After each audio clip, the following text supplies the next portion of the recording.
Race course. This is the track announcer booth. My name is Kurt Becker. We are coming up on the 6th of our 8 races. This race is a claiming race, 3-year-olds and up, $40,000 claiming price. It is going to be 1 mile on our main track, the dirt track. The race will start near one of our finish lines and finish at the other. If you're not familiar with Keeneland, the main track, the total circumference is 1 1/16 miles.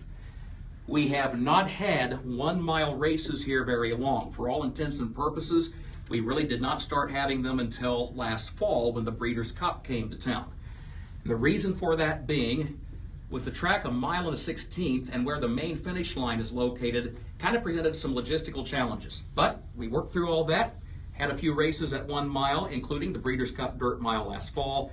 So now it's fun. We've got 1 mile races on the main track on a more consistent basis. So what that means is they will come out of the gate in just a few minutes right here at our feet, and they will finish up in what we call the short stretch. We've got 2 finish lines here. The short stretch is the pole that's located near the red stop sign. And that is indeed one of the challenges of calling races at Keeneland and of riding races at Keeneland, trying to keep in mind where each race is going to finish. With that said, we have a special promotion in this particular race. It's called the Horses and Hope. This is a breast cancer awareness initiative. It's a wonderful cause. The only logistical challenge for the track announcer is because it's Horses and Hope Day, it's also called Pink Day, the jockeys will all be wearing pink caps and the horses will all be carrying pink saddle towels. That can be a challenge because sometimes when the horses get all bunched up and you can't see the jockey's silks real well, sometimes a little piece of the saddle cloth or part of the hat is all you can see.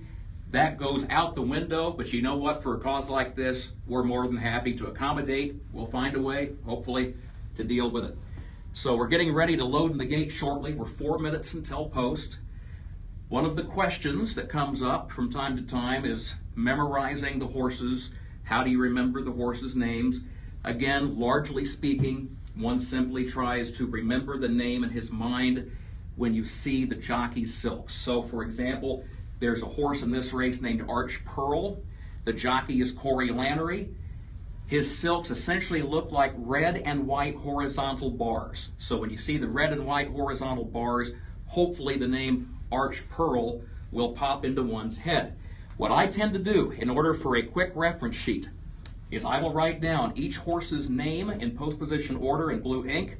I will put the name of the jockey above that in red ink. In the left-hand margin, I will make some notes about any particular feature of that horse which stands out. So in this case, WB is white bridle. Gold and orange means the horse wears a set of blinkers that sport those particular colors, so on and so forth. Black blinkers with a white bridle, and on down the line. Typically, in the right-hand margin next to the jockey's name, I would write down the color of the cap the jockey is wearing, but they're all wearing pink in this race, so that becomes irrelevant in this particular case. The other thing I will try to do is I try to keep track throughout the day of how many wins each jockey has, so I'll make a note. Corey Lannery, that's why there's a 1 next to his name. He's already got a win today. Same thing for Julien Leperoux. So with that said, they're about to go in the gate. Better take a look at the horses, and we'll be underway here very shortly. Tis now RJ, tis now RJ, and Pepite. Tis now RJ, Pepite, Arch Pearl, short stretch. Tis now RJ, Pepite, Arch Pearl is 3rd. My Friend David and Matador. My Friend David, Matador, followed by Ironclad, and I call Shotgun. My Friend David, Matador, Ironclad, and I call Shotgun. Horses have reached the starting gate for Keeneland's 6th race, the Horses and Hope.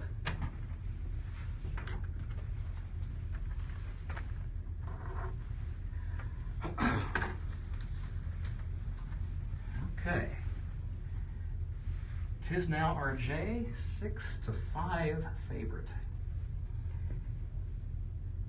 'Tis Now RJ is out running for the lead, followed by Pepite. Pepite is second, Arch Pearl is third. Matador between horses, My Friend David. My Friend David on the outside, back to Matador, Ironclad, and I Call Shotgun. There's now RJ, Pepite, Arch Pearl, My Friend David, Matador, I Call Shotgun. My Friend David, Matador, I Call Shotgun, and Ironclad.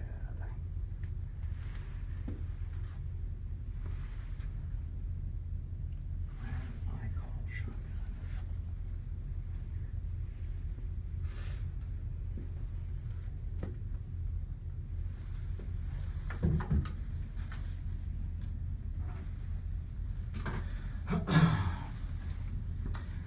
Again, glad you're with us, folks. We have about 3 horses left to load, then we'll be set to go. Race 6 from Keeneland Race Course in Lexington, Kentucky.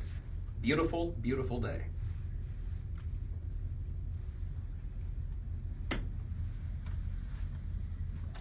They are at the post. And they're off. Pepite, Arch Pearl, 'Tis Now RJ is right there toward the inside. These 3 come out to the front to contest the early lead. I Call Shotgun is going to drop back from the early battle as Ironclad moves forward as they move around the first turn. 'Tis Now RJ toward the inside. From that inside starting spot is the early leader.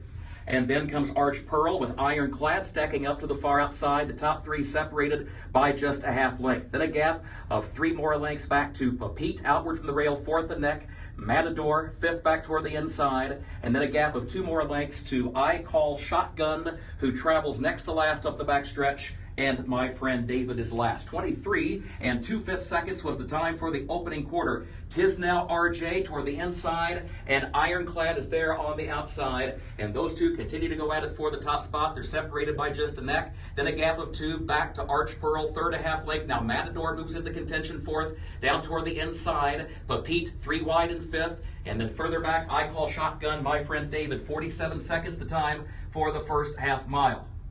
And around the far turn, it is still an ongoing battle between 'Tis Now RJ to the inside and Ironclad, who's there toward the outside. Top of the stretch, Ironclad narrow lead. Pepite and Arch Pearl and Matador all trying to find something more. 5 lengths off the lead, though, and I Call Shotgun moves up into 4th between horses in the final furlong. I Call Shotgun trying to chase down the leader, and it is Ironclad who's got a 5-length jump coming to the finish. Chased all the way by I Call Shotgun, but no catching Ironclad and Jesus Castanon. I Call Shotgun had to settle for 2nd. Matador was across the line in 3rd in 1 minute 37 4/5 seconds. And there we go. Glad you joined us, and hopefully you cashed a ticket on today's 6th race. If you bet the 6 horse, Ironclad, you can go to the windows.